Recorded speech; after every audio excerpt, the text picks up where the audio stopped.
Haven't done this for a while. October, and Ronald bless her heart, reminded me that I haven't done this for a while. So, guess today be a good day. A boomer. Boomer. Good. Come say hi. Good boy. Good boy. Yes, yes. So, today, we went out to this farm out in the Bottoms, where they plant a corn maze. We didn't do corn maze, we did pumpkin patch. They plant acres and acres of pumpkins, and it's so gorgeous. Right about now, all the vine stuff is kind of died back, and there's just a field of pumpkins. It's quite wonderful, and you get to go out and choose your own out in the field. It was beautiful, and I loved the place. Wonderful, perfect old farmhouse. It's my favorite style house, old farmhouse. And some great barns kept in beautiful, old-timey condition.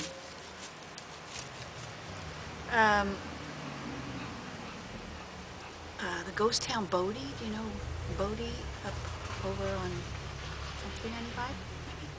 Or off 395, just north of Mono Lake.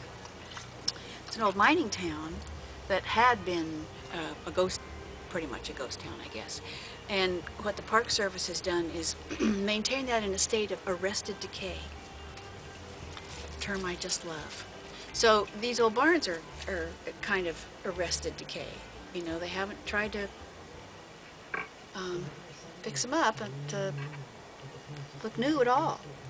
Oh, that great old weathered wood. But you know, they've done more than arrested decay. They've done some little fix up, but with old wood and stuff. It's wonderful. I loved it. And all those gorgeous pumpkins.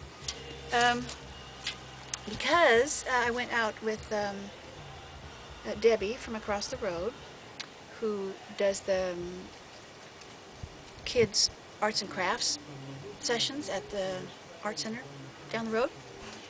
And of course, the Halloween one is the best attended. No, well, I'm not sure. Christmas might be a good one too. But always get lots of kids for Halloween, because we go and get, hundreds of pounds of pumpkins, and so the kids get to come and carve jack-o'-lanterns along with other things that we do. And that's next Saturday. So this Saturday we went and picked out our pumpkins, and I brought home some too. Will I get around to carving them? I don't know. I kind of like just having them sitting around. They're so cool. So, cancer news. As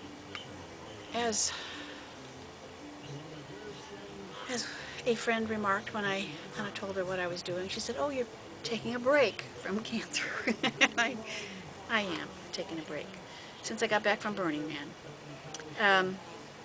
I have an appointment with my local oncologist on the 19th, which is next week.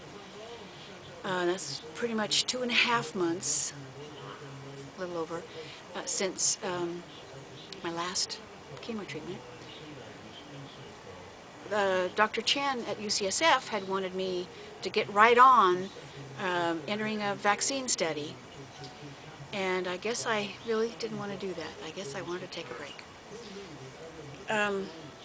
I did make one call into Eureka Internal Medicine to see if I could see Dr. Lemon, that's the local oncologist's name, see if I could see Dr. Lemon earlier.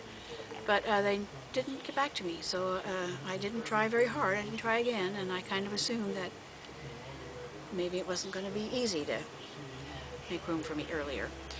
Because, he's just entered the practice I haven't even met him yet. And he's going to be my local oncologist.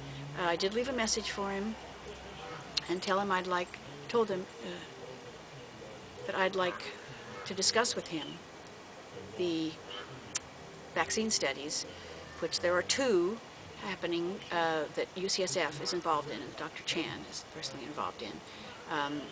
He told me a little bit about each one of them and handed me a packet of information that he said was going to be about both studies. It turns out it was only about one, and it was so much information. Whoa. Like half a dozen. Yeah, ravens just flew over where we live. Oh, there's more. And more. And listen to the geese. Can you hear the geese down there talking about it?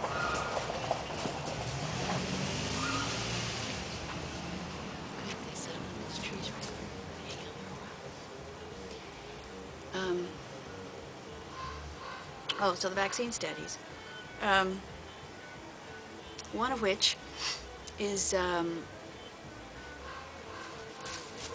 they hook you up to machines, pull blood out of you, and then run it through something that extracts something they're after.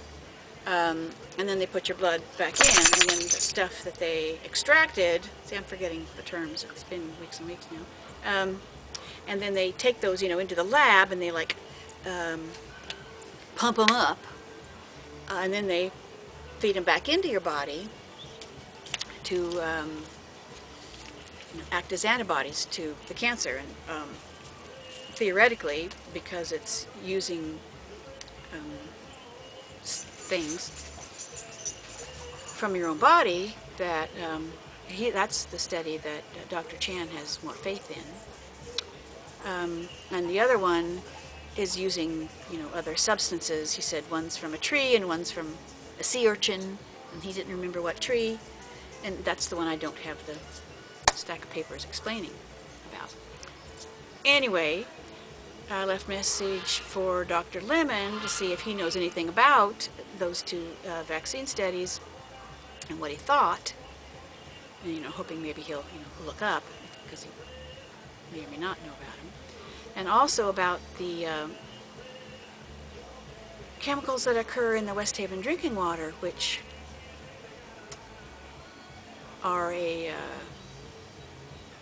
product of chlorine interacting with decaying organic matter, which of course open-air reservoir like ours has lots of that, and that interaction creates haloacetylenes, halo acid somethings, which are suspected of being carcinogenic. So part of the message was asking if he knew about that, and I have, of course, since the notices started going out, and that happened, after I manifested cancer, I have not been drinking West Haven water.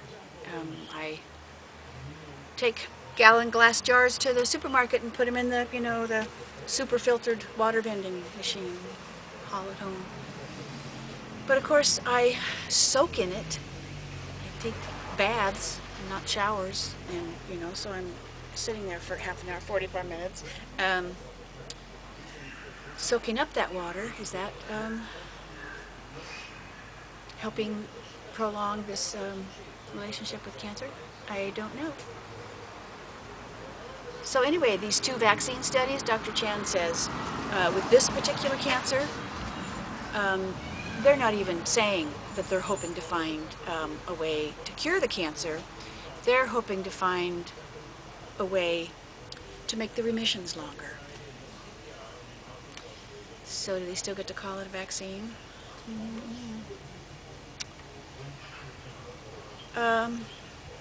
Because